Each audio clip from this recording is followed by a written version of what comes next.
Actually, we are almost at the end of the series called The Master's Sign. We began about 6 weeks back talking about 7 signs John wrote in his gospel about Jesus Christ, proving that Jesus is the Son of God. Each miracle John picked up, he's trying to show some characteristic of Jesus Christ that shows the divine nature of Jesus, so that we may believe that Jesus is Son of God. That's what he writes towards the end of his gospel. So he picked up 7 signs, and each of them show different dimension of Jesus Christ. Next Sunday, when we come back, I'll bring all those 7 thoughts, 7 main thoughts from each of the miracle, so that you can remember all of them in one go. But we have been looking at each miracle each week and try to expose some things out of that miracle and learn a lesson from those miracles. Today, we will look at the 7th sign from John chapter 11. Keep the chapter open, and this miracle has almost 45 verses in it. Verses 1 to 45 talk about the miracle that Jesus did. It is raising of Lazarus from the tomb. So while we meditate on that today, let's just take, obviously we cannot read the entire 45 verses right now, so I'm going to do this. I'm going to summarize the story for you and then pick up few things out of that story to teach lessons out of that. You probably heard about the raising of Lazarus from the tomb many times before. Almost every Resurrection Sunday, people do pick up this passage and talk about how Jesus raised Lazarus from the dead. So it's something that is not really new to you, but something that can probably give you a fresh thought today as we look into that miracle. This is how the story goes. That Jesus is right now in the midst of a very hectic preaching schedule. He's traveling from one place to the other place, and his disciples were following him. People were flocking around him. Jesus is teaching. This is the 3rd year of Jesus, the almost end of 3rd year. In fact, probably the beginning of 4th year of his ministry. 3.5 years was Jesus on the earth. And as he's very busy, the 3rd year and the first part of the 4th year, as he is very busy in doing ministry, he gets a news that his friend Lazarus is sick. He's on the deathbed. He's really sick. So Martha and Mary, the sisters of Lazarus, had sent a word to Jesus saying, Jesus, your friend Lazarus is sick. Why don't you do something about it?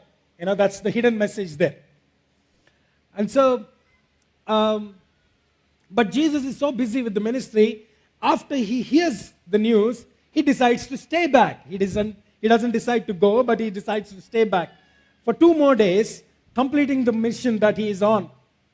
2 days later, he then decides, let's go and see Lazarus. And as he talks to his disciples, he tells his disciples, let's go back to Bethany, which is closer to Jerusalem. It's about 3 miles away from Jerusalem, the town of Bethany, where Lazarus and Mary and Martha used to live. And as he asked them, let's go there, they are now afraid because in Jerusalem, already people began to start planning to kill Jesus. So his disciples knew going back to Jerusalem would be virtual suicide. And that's what they were trying to argue with Jesus and say, are you sure you want to go back there? Because we will surely die. But Jesus was so firm that he wanted to get back. And he says, let's get back because I want to show you something today. At the end of that, Thomas says something very interesting. He looks at Jesus and says, well, let's go. Anyway, we're going to die. Let's go and die. That's the attitude with which he began the journey back. The disciples began the journey back to Jerusalem, to Bethany. So they reached Bethany. By the time Jesus reached there, he found out that Lazarus is not only dead, but he's buried for 4 days. He's already in the tomb for the last 4 days. That means Lazarus has no way of being healed of his sickness. But there is something that is interesting that Jesus already said to his disciples when he was back at the ministry place. He told his disciples, this sickness will not end in death. But apparently Lazarus is dead. But Jesus did say this sickness would not end in death. Lazarus is dead. 4 days already. And then Jesus does this amazing miracle of rising up Lazarus from the tomb. And by doing that, people believed in him. Many people believed in him. So many people believed in him. Pharisees and Sadducees decided, by the time you come to verses 45, they've decided, we're going to kill this guy. No more waiting. We have to kill this guy. Otherwise, he's going to be a big threat for us. That's what you see in chapter 11, verses 1 to 45. That's the story. Now, I know you heard many times of this story. But what we're going to do today, what I'm going to do today is just highlight 4 verses out of this chapter, verses 1 to 45. And each of them points something to us that we got to learn, that you got to learn today to take away with you. If you look at chapter 11, verses 1 to 45, and if you have the Bibles that we gave you, you would see that those 45 verses are naturally divided into 4 parts. The first part is Jesus at the ministry. He hears about the death of Lazarus. That's the first part, verses 1 through 16. But from verses 17 through 27, the second part talks about how Jesus comes back, has a conversation with Martha, and declares himself as the resurrection and life. That's the second part. The third natural part you see is the time when Jesus shows his human nature. This is where Jesus weeps. The smallest verse in the Bible that you see, Jesus wept. That's where you find that. The human side of the human nature of Jesus Christ is so visible when he cries in front of the tomb of Lazarus. And then the last part is when Jesus rises up Lazarus from the death. So I'm going to pick up all those 4 passages, 4 different parts, naturally divided, pick up one verse out of that and talk to you something through that. No matter how much I tried to write down my notes, I couldn't write down. This is the only message I've never wrote down my notes. So what I'm about to tell you is going to be more natural, more exhortation. So if my thoughts can sometimes jumble, just follow along with me. The first verse that I want you to look at is verses 14 from chapter 11. Then Jesus told them plainly, Lazarus is dead, has died. And for your sake, I am glad that I was not there, so that you may believe, but let's go to him.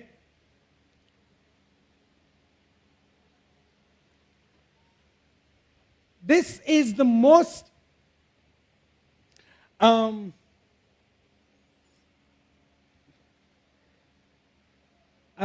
don't know how to put that in the right sense.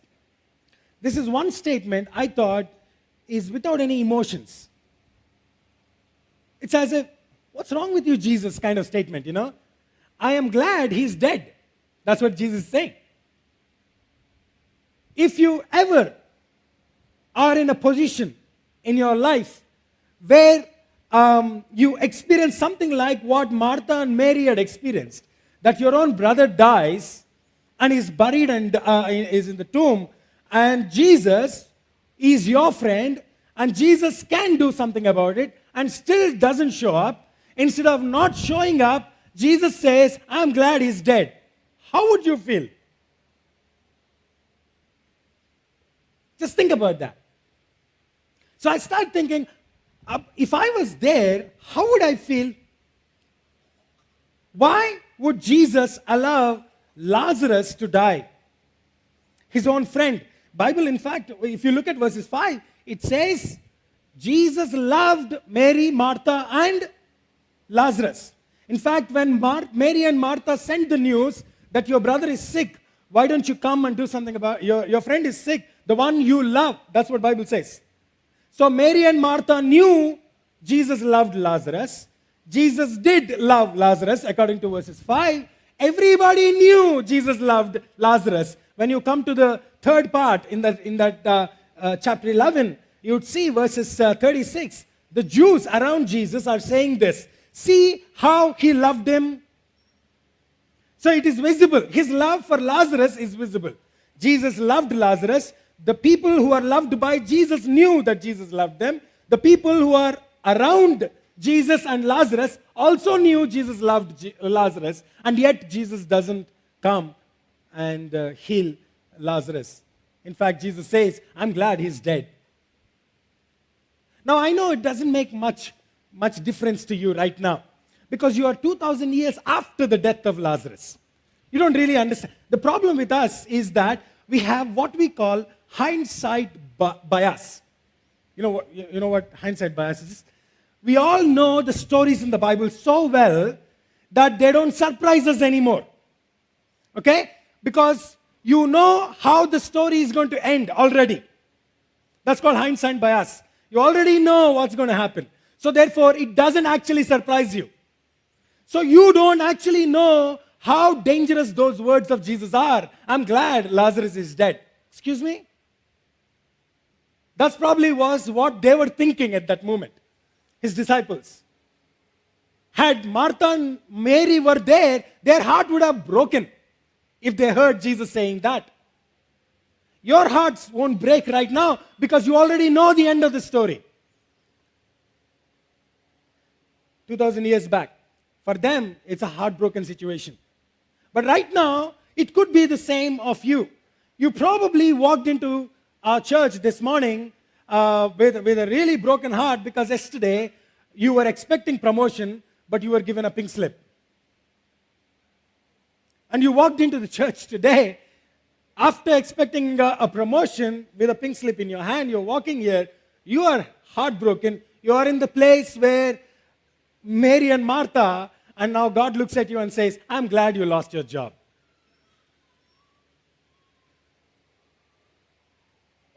Or maybe one of you have lost your parent just a week back. And this morning it sounds as if God is telling you, I'm glad you did lose your father or your mother. That breaks your heart. Now you get the gravity of what's happening there. Why would Jesus do that? Why would God do that? I know you see that Jesus does say, it is for my glory. But when you go through that, it hurts you more. It pains your heart more because apparently God doesn't show up at all. But here is the lesson I want you to take away today. Just single lesson.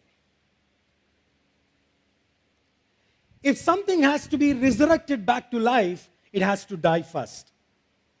That's the lesson number one. If something has to be resurrected back to life, if something like a miracle has to happen in your relationship, that you are on the verge of signing now the divorce papers, and you know you can never reconcile with each other, you are ready to give up. Maybe you walked in this today, this is the last time that you're going to give an opportunity for each other, and maybe tomorrow morning you're going to go back and file divorce papers. I don't know if you're going to do that, but if you are, you came here with a dead end in your mind. Sometimes God allows it to die before He resurrects it back. But unless something dies, you can never see life back, isn't it? That's the point. You can never understand what does it actually mean by resurrection. So God allows sometimes our dreams to die. This is what last night we had a volunteers meet, and I was talking to them, and I told them, sometimes God kills your dream. He allows your dream to die. Now here is the funny thing. It is God who gives you the dream. It is God who asks you to pursue the dream. It is God who equips you to pursue the dream and start seeing the dream come into fulfillment. It is God who encourages you to start building the dream And sometimes the dream grows big and you are really happy, and then God tells you, kill it. I don't know if you ever understood the pain of Abraham. Abraham was promised by God again and again that he will have many descendants. You remember that? From chapter 15 onwards of Genesis, till the time Abraham died, every time God spoke to Abraham, God repeated the same promise. I'm going to bless you and make you a blessing to the nations. Those who bless you will be blessed. Those who curse you will be cursed. That's the promise God gave him. I'm going to make you a nation. He doesn't even have children, but God gives him a dream, Abraham, and says, I'm going to give you children. Because Abraham didn't understand what exactly it means, God one day asked him to come out of the tent, took him out, showed him the stars, and said, can you count the stars? So many children I'm going to give you. In order to reiterate his point, God one day took him out of the tent again and showed him the grains of the sand and said, as many as the grains of the sand are, so many your children are going to be. That's a big dream, isn't it? Amazing dream. And then, of course, to have so many children, you begin with one. You can't have everybody at one go, right? So you begin with one. That's the first one. Isaac is the first one. So when Isaac comes out of Sarah's womb, Abraham knew his dream is going to be fulfilled. This is the dream that God gave him. This is the dream for which he believed, and it was counted righteousness to him. This is a beautiful dream. And as he held Isaac in his hand, it's something that he could see that not only God promised, but he's fulfilling. Now there is a problem in Abraham's story, and this is what you may not like today. You many times probably heard about how God asked Abraham to kill Isaac, to offer him as a sacrifice. Now, had God took away Isaac when Isaac is 5 days old, Abraham would have grieved for 1 month. If God took away Isaac when he is probably 6 months old, Abraham would probably have grieved a year. But Isaac has grown up. Isaac is almost in his pre-teens when God tells him, I want you to kill this guy. I don't know if you ever understood how painful that can be. Because not only he saw his dream, a dream that he thought can never happen, come into existence, and then he saw this dream not only small, but it's growing up. So much that Isaac himself is carrying the wood. Do you remember that? That means he's strong enough to carry the wood.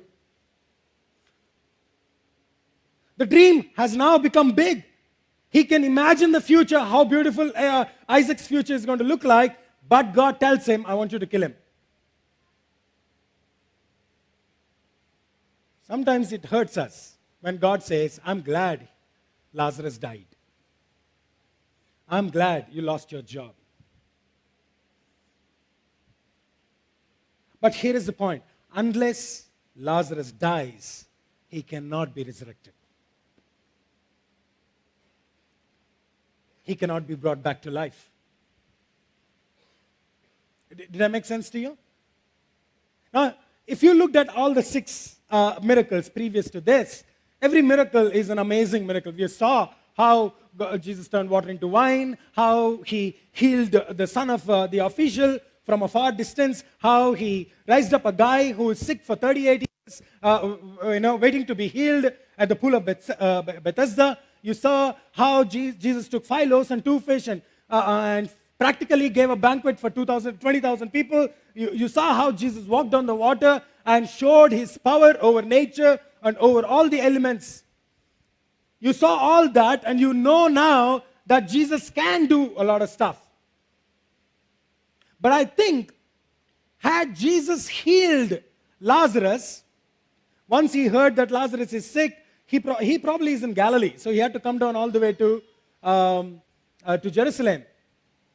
He could have walked on the water, hopped on the water, whatever. jumped or teleported himself from Galilee all the way to Bethany to heal Lazarus.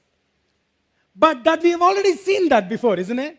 We've already seen Jesus walking on the water. We've already seen Jesus healing a person who is almost on the deathbed. We've already seen Jesus healing somebody who is sick for 38 years. We've already seen Jesus healing people even from a distance. That means when Martha and Mary sent the news about Lazarus, Jesus could have sat there and still said, Lazarus be healed, and Lazarus would have been healed. All these things are possible. But had any of this happened, that miracle's power would not have been as it is now. When Jesus waited till Lazarus is dead before he raises up him from the death. So sometimes God does wait till your dream dies. Sometimes God does wait till your Lazarus dies, so that then he can bring it back to life. Unless you're willing to accept that, you won't see a miracle. For some of us, it could be easier to experience a miracle in our lives. But for some of us, God waits. And it's good he waits, because then God gets the glory.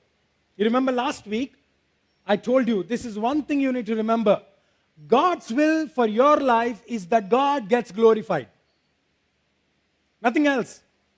Not that your business should flourish. Not that you will have your dream house. Not that you would have your dream car. Not that you would have your dream location where you want to be relocated. Nothing of that. God's will for your life is that he gets glorified through your life. If you are aligned with that, then God gives you everything else so that he can always be glorified. Did I make sense to you right now? And so, if your Lazarus has to die for God to be glorified, God would wait so that he can resurrect Lazarus back. That's the first lesson that I've learned. Sometimes God waits till my dream dies. God waits till my Lazarus dies so that he can bring him back to life. Here is something that I want you to remember. If Jesus did heal Lazarus when he is on the deathbed, he would have reinforced the faith of people. That means people already believe Jesus can heal. You probably already believe Jesus can heal your body. You probably already believe Jesus can give you promotion. You probably already believe that Jesus can give you what you're asking for if you're asking for the right reason. If Jesus does that, it reinforces the faith you have. You get the idea? But sometimes God waits to stretch your faith. Not reinforce, but to stretch your faith. Reinforcement is what you already know. But stretching means taking you to the places which you have never been to. Allowing you to go through experiences that you have never been through. So that your faith can be stretched. See, that's what happened. When Martha came to Jesus, when Martha met Jesus, what did she say? She said, if you were here, my brother would not have died. Both Martha and Mary said the same thing, by the way, to Jesus. If you were here, my brother would not have died. But Martha goes on to say, but even now, I know Father will do what you ask. Father will give you whatever you ask. That's faith. The faith of Martha. But Martha's faith is only this, whatever she has seen already. Because the next thing that Jesus talks about is that I am the resurrection and life. And then he goes on to say, do you believe? Martha says something very interesting. Yes, I do believe that you are the Messiah. I do believe in the resurrection, that one day resurrection would take place. She doesn't believe that Jesus will rise up Lazarus from the tomb right now. She's actually, in her mind, she truly believes, which is good. Absolutely, that's what we need to believe anyway. That she believes that Lazarus one day will rise up from the dead. What exactly Jesus is asking her to believe is that I can do it right now. Right now, I can do it. Do you believe it? So he's stretching the faith. You get the point? Sometimes he does things to reinforce our faith, but sometimes he waits to stretch our faith. But to stretch our faith, Lazarus has to die. So if there is a Lazarus in your life right now, you're not willing to let go of, please allow him to die. I know you won't like me today, but please allow him to die. Because only then it is possible for Jesus to rise him up from the dead. It's not just you allow Lazarus to die, you got to bury him, by the way. You get the idea? Do you know what burial actually means? You're finished with that. You're not going to go back to that. You're finished with that. You're dead. That's gone. Once you close the stone to the tomb, it's gone forever from your life. Sometimes you got to do that for God to resurrect it back. That's why Jesus was looking at them and saying, I'm glad Lazarus is dead. Now you will believe in me. Okay, that's the first thing I want you to remember. Let's move on to the second passage of chapter 11, where now Jesus has come to Bethany, and then he found out, which he already know, that Lazarus is dead. He found out that Lazarus has been put in the tomb, already in the tomb, for 4 days. So Martha comes to him, and she's talking to Jesus about Lazarus, and this is what she said, and that's the verse that I want to highlight in the second passage. Martha said to Jesus, Lord, if you had been here, my brother would not have died. But even now, I know that whatever you ask from God, God will give it to you. Just underline that word. If you have a pen and paper, Bible in your hand, underline that. But even now. You don't know the gravity of those 3 words. But even now. My brother is dead. Had you been here, he would not have died. But he's dead anyway. We buried him in the tomb. He's gone. But even now. Sometimes Lazarus' death, at the end of Lazarus' death, we put period. We put full stop. There's a brilliant preacher by the name of Charles Crabtree, who was the general treasurer of World Assemblies of God, and in a message called God's Grammar, that's the title of the message, and talking about how God's grammar is actually when he deals with our lives. He says a very interesting statement. If it's just 140 words, so if you are on tweet, you can actually use that. He says this: never put a comma where God puts a period. Never put a period where God puts a comma.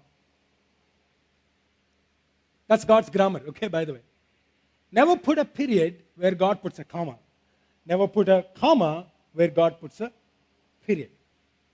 That simply means this: until God says it's over, it's not over. You can say it's over. Until God says it's over, it's never over. With your life, with your relationship, with your marriage, with your finances, with your dream, with your job, with your promotion, with your business. Until God says it's over, it's not over. That's what but even now actually means. We always talk great about Mary, the one who sat at the feet of Jesus. But better than Mary, Martha made a statement that is closer to the heart of God. But even now. Could it be that your miracle is not happening for the last 6 weeks because you are not willing to say, but even now? Could it be that your prayer does not have a but even now? That's why God is not able to do anything in your life. That's why God is not able to resurrect your dream back again. Maybe that's why God's hands are tied up. Because your faith is not being stretched. There are two kinds of faith. Okay, this statement gives the two dimensions. It's not two kinds, but it gives the two dimensions. The first one is preventive faith. If you had been here, he would have been healed. That's called preventive faith, right? I believe that God can stop what is happening to me. That's the point. That's called preventive faith. But even now adds something else, gives a new dimension. But even now tells me that in spite of what happened to me, God can still do it. That's called resurrection faith. There's a prevention faith which says, God can stop what is happening to me right now. But the resurrection faith says, in spite of what happens to me, God can still do it. That's why Shadrach, Meshach, and Abednego did not have even a single strand of their hair singe in the fire. That killed everybody who put them in the fire in the first place. Not even singed. Did you know what Bible says? When Shadrach, Meshach, and Abednego walked out of the furnace, the fiery furnace, as Nebuchadnezzar asked them to come out, Bible says, not a single hair on their head as singed. That means it's not even bent. But here is the most interesting thing about that statement. Bible says, they did not even smell like smoke. Oh, that's a miracle. I don't know if you realize that. The miracle is not that they are saved in the fiery furnace. The miracle is that they did not even smell like smoke. That's a miracle. But before that happened, they said something that made this possible. They said this, King, I don't care what you're going to do. That's what, let me tell you in our words. We don't care what you're going to do. We believe that our God is able to save us, irrespective of what you're going to do to us. Then he says the but even now. Even if he does not save us, we still will not bow down to you because we believe in that God. That's resurrection faith. That's why they were resurrected from the fiery furnace. They had that resurrection experience. You will have that this week. It is possible today. It is possible even now, at this moment, even as you are listening to the Word of God, that a resurrection can happen in your life if you can say, but even now.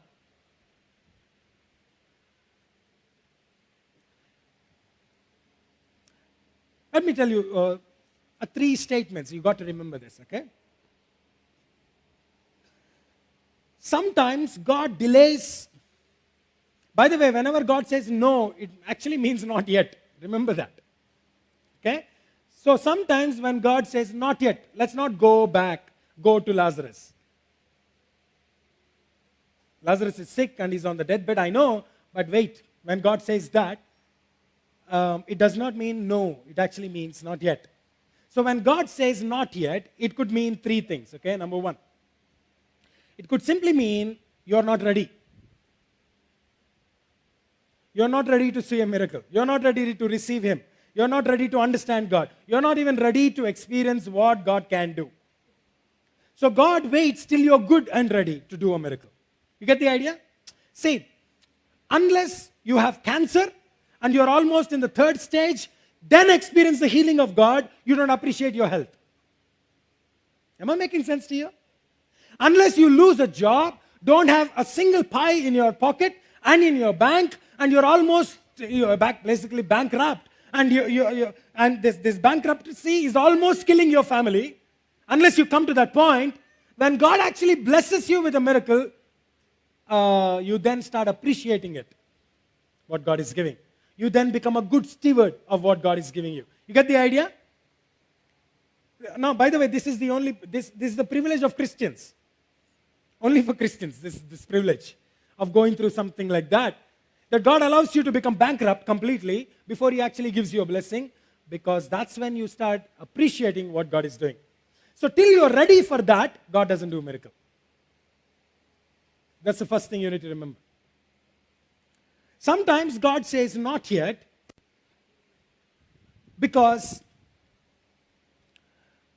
by that miracle, God's power is not glorified. God is not glorified, in other words. I told you already, I tried to explain that to you, that had Jesus healed Lazarus from the place that he is in, say, Lazarus be healed, people already know Jesus can do that. You remember that? You know that, right? The second miracle. So people don't appreciate that. We don't appreciate that. I don't know if you realize that. Once we experience the miracle the first time, it is a miracle. But if you experience a similar kind of miracle second time, you start explaining it away. That's the problem with all of us. Here is the funny thing.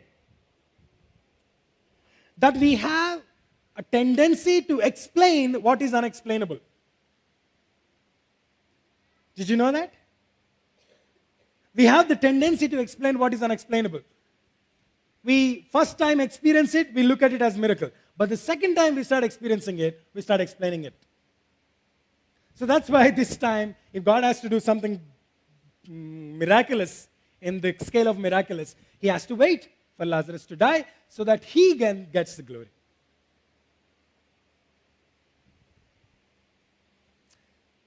So remember that.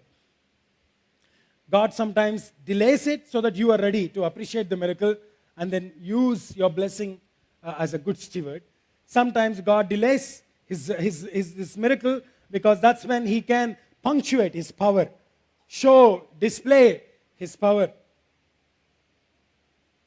Sometimes God waits for a miracle so that you don't miss the point. The people who see the miracle don't miss the point. You see, sometimes your miracle gets delayed not because of your fault. Your miracle gets delayed not because you don't have faith. Your miracle gets delayed not because you don't trust God anymore, but actually you trust God more, you depend on God more. You, in fact, now have more faith in God, hope in God than before, even though you don't experience the miracle. But God is still delaying it, not because it is your fault, but because somebody else has to get the point. Did that make sense to you? I don't know if you like that. But sometimes God delays it so that people may see it and believe.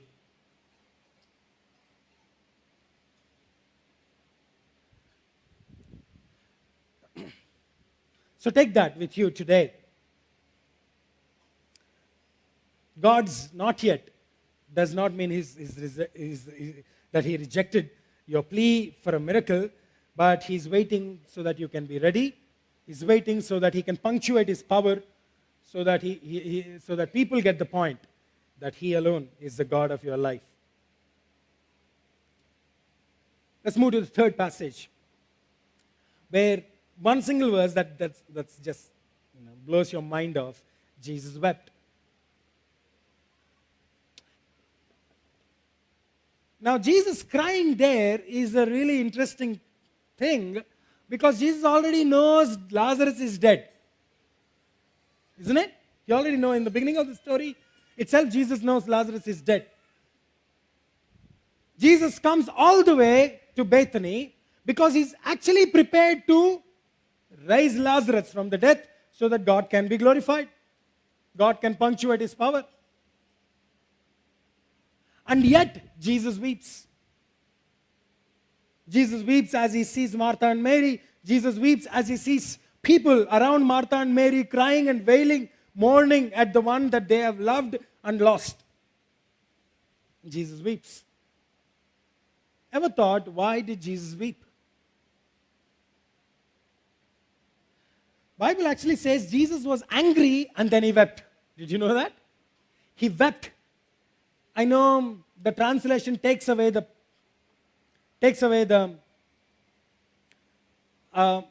force of what's actually happening there. The Greek says Jesus burst into tears. That's the expression in Greek. Jesus burst into tears. I mean, he actually let out a cry of pain and cried like he did on the cross. When he saw that the Father's eyes are turned away from him, when he saw that the hand of the Father is now leaving him, that's the kind of cry he's, yelling in front of Lazarus' tomb, not because of his inability to bring Lazarus back to life, because he's able to do that anyway. He knows that he's going to do that. But why did he do that? Why did he cry?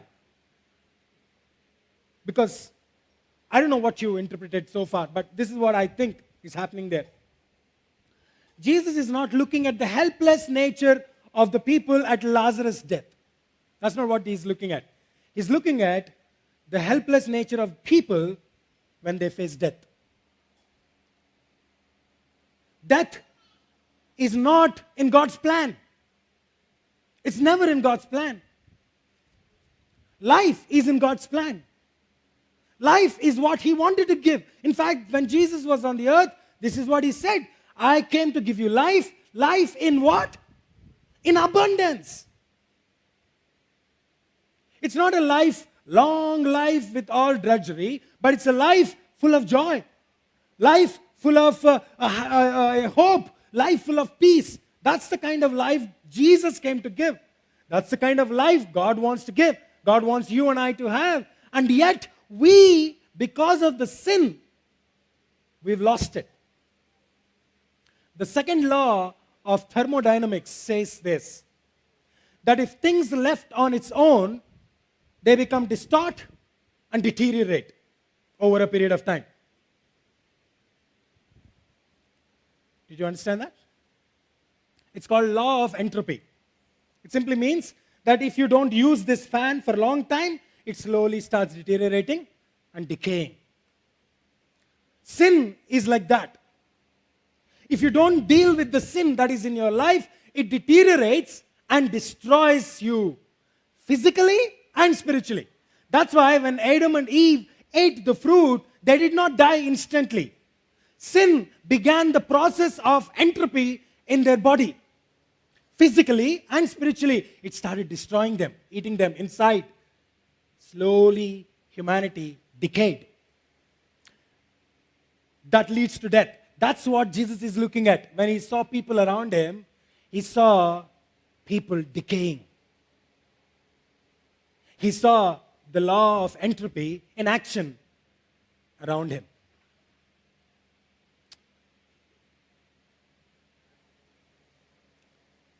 From a miscarriage to natural disaster, everything came into existence because of sin. Sin deteriorates you. Sin deteriorates you physically. It decays you spiritually. It decays the world around you. That's what death does. That's why we are afraid of death.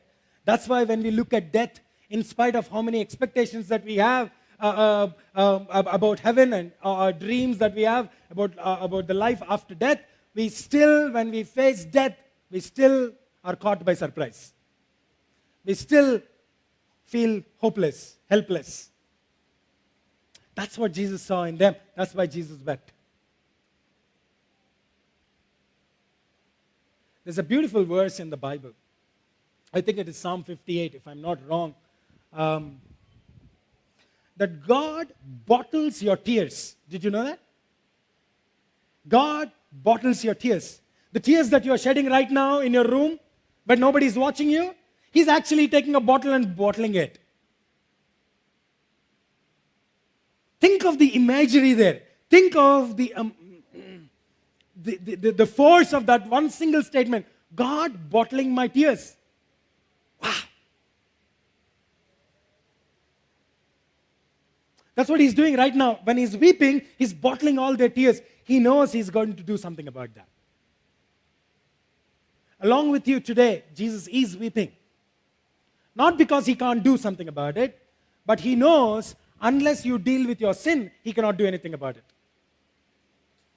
Unless you walk away from something that is deteriorating you, He cannot resurrect you back. I'm experiencing that right now. I don't know if I may tell you after 10, 15 years, right? Maybe not now, or at some point when you are ready as a church. But I can see what God is doing with my life. When you choose to walk away from something that decays you, you start experiencing the resurrection in your body, physically, in your heart, spiritually. God resurrects you back. But until you walk away from that sin that brings death into your life, Jesus cannot do anything but weep. He can do something about it, but you're not allowing him to do anything about it.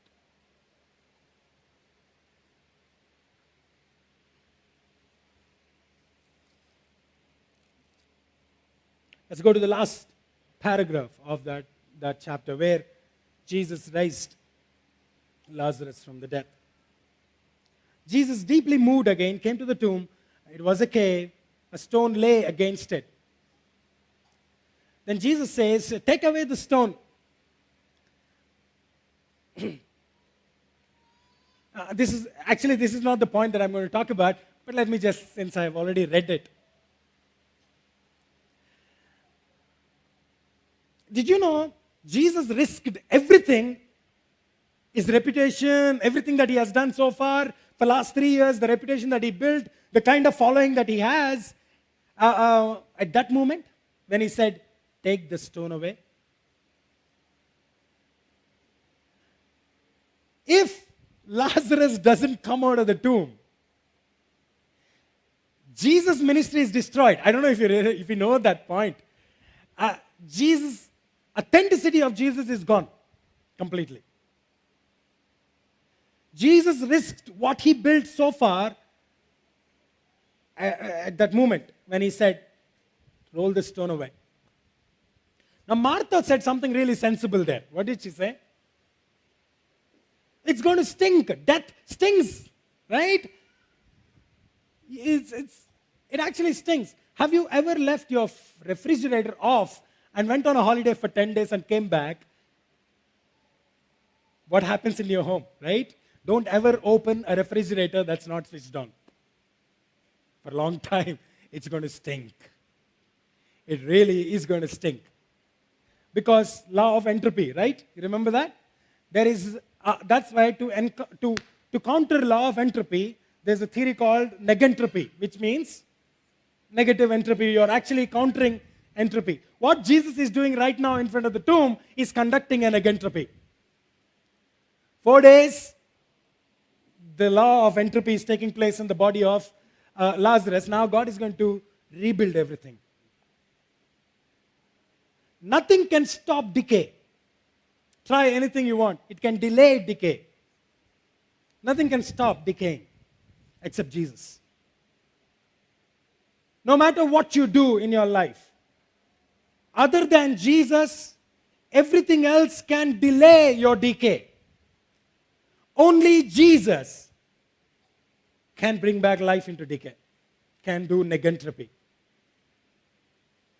Reverses the whole cycle. Okay, that's the point. Only Jesus can do that. So without Jesus, there is no hope for your life. Absolutely. There's no hope for your life. You may not agree with me right now, but you will decay and die. Till you come and say, Jesus, do something about my life.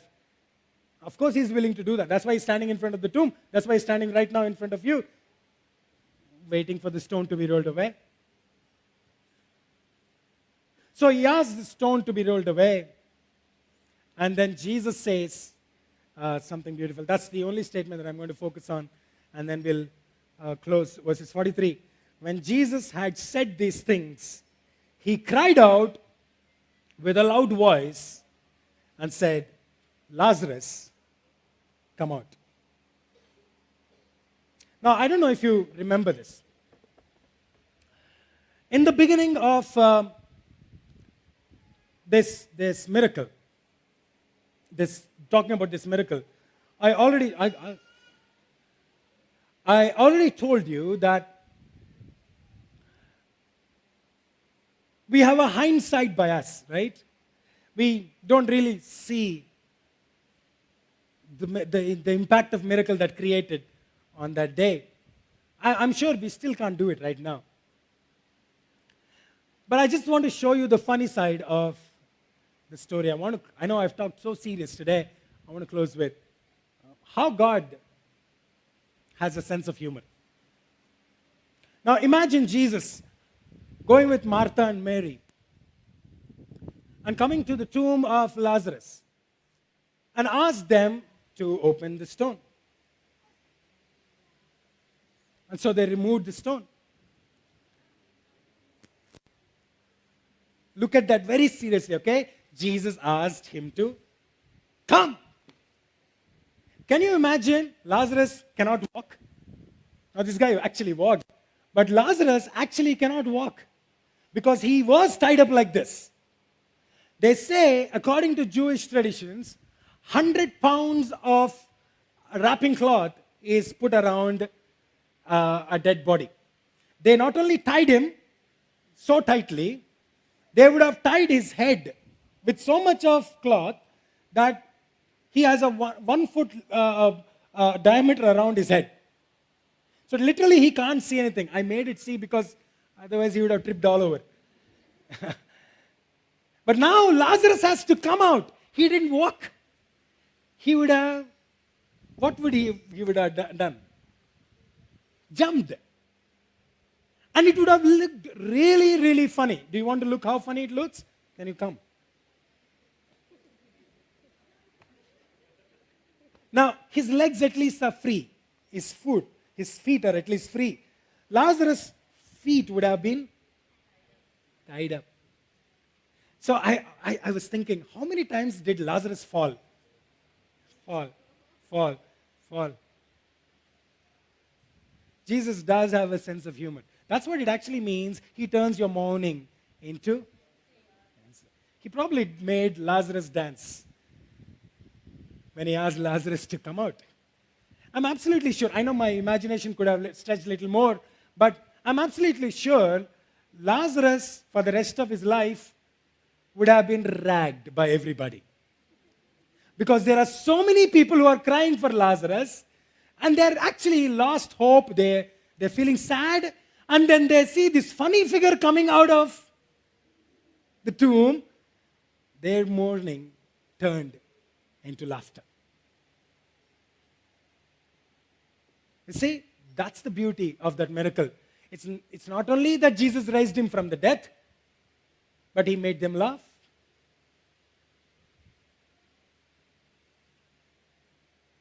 He can do that with you today.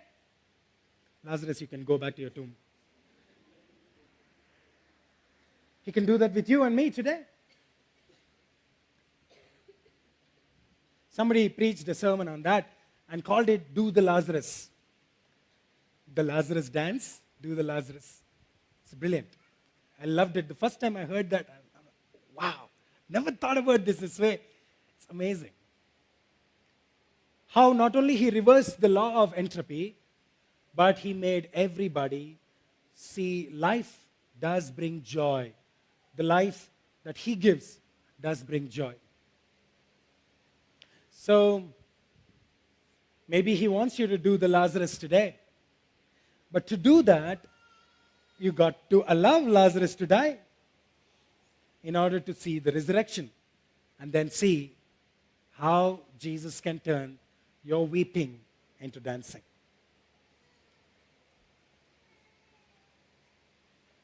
But the choice is always back to you, like Mary and Martha.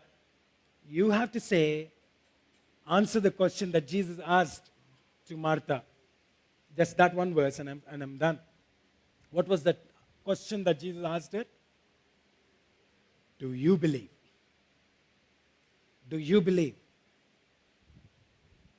Do you believe that I can do that?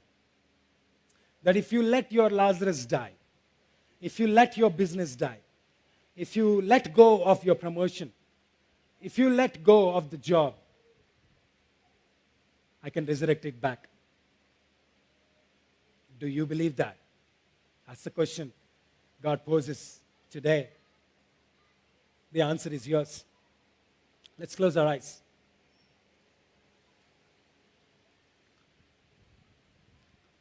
We saw what sin can do to us. Sin decays us, deteriorates us, it destroys us.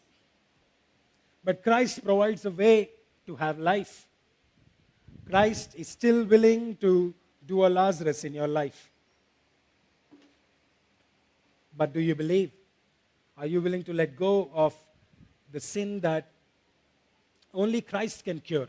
Only Christ can, take away. Think through those questions. I want you to think about it. If you are ready to make a decision, you are ready to make a decision. Today, you can do that.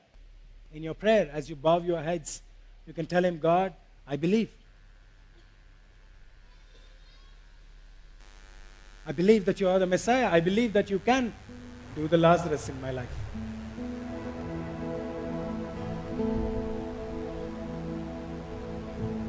If you have a sin that is deteriorating you, taking you away from experiencing a Lazarus, maybe ask him to forgive you. Ask him to take that sin away from you, because Jesus is willing right now. He's standing right at your heart's door, and he's ready to call your Lazarus out, do a miracle.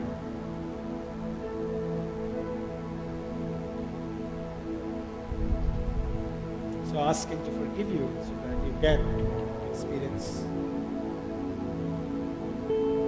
something brilliant in your personal life. Now, as you bow down, as you take that time, moment of reflection, we're going to partake in communion today. Because the sin, the effect of sin is only removed because of the cross. A Lazarus is possible because of the cross. So when we partake in communion, we're actually remembering what Christ has done on the cross. He reversed the law of entropy in our lives. He showed that he is truly the resurrection and life. Through what he has done in Lazarus' life. He's willing to do that. He can still do it today. So as the elements come to you, the bread and the cup, take that, hold it in your hand, but take time to meditate, to think through this, what you've heard today. It's just amazing that the solution for your decay because of sin is in Christ. So when the bread and the cup comes into your hand, they are the ones that show that because of this, a miracle, a Lazarus is possible in your life. Think about that, okay, as the bread and the cup come to you.